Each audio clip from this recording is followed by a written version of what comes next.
एक दिन गौतम बुद्ध ने एक दुखी व्यक्ति को देखा।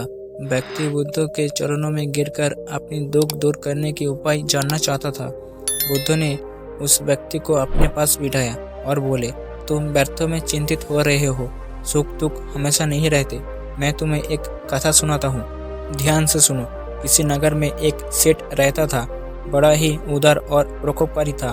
उसके दरवाजे पर जो भी आता था वो उसे खाली हाथ नहीं जाने देता था और दिल खोलकर सबकी मदद करता था।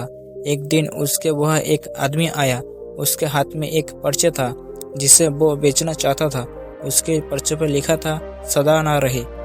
इस पर्ची को कौन खरीदता, लेकिन सेठ ने उसी तत्काल खरीद लिया और अपनी पकड़ी के एक छोर में बांध लिया।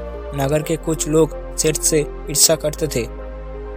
उन्होंने एक दिन राजा के पास जाकर उसकी शिकायत की, जिससे राजा ने सेठ को पकड़वा कर जेल में डलवा दिया। जेल में काफी दिन निकल गए। सेठ बहुत दुखी था, क्या करे, उसकी समझ में कुछ नहीं आ रहा था।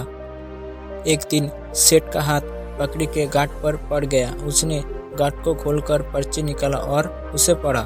पढ़ते ही उसकी आँख खुल गई। उसने मन ही मन कहा, अरे तो दुख की बात क्या है। जब सुख के दिन सदा ना रहे तो दुख के दिन भी सदा ना रहेंगे। इस विचार के आते ही सेठ जोर से हंस पड़ा और बहुत ही देर तक हंसता रहा। जब चौकीदार ने उसकी हंसी सुनी तो उसे लगा सेठ मारे दुख के पागल हो गया है। उसने राजा को खबर दी। राजा आया और उसने सेठ से पूछा, क्या बात है। सेठ ने सारी बात राजा को बता दी। उसने कहा, राजन, आदमी दुखी क्यों होता है। सुख दुख के दिन तो सदा बदलते रहते हैं। सुख और दुख तो जीवन के दो पहलू हैं। यदि आज सुख है तो हो सकता है हमें दुख का मुख देखना पड़े। ये सुनकर राजा को बोध हो गया। उसने सेठ को जेल से निकलवा कर उसके घर पर भिजवा दिया।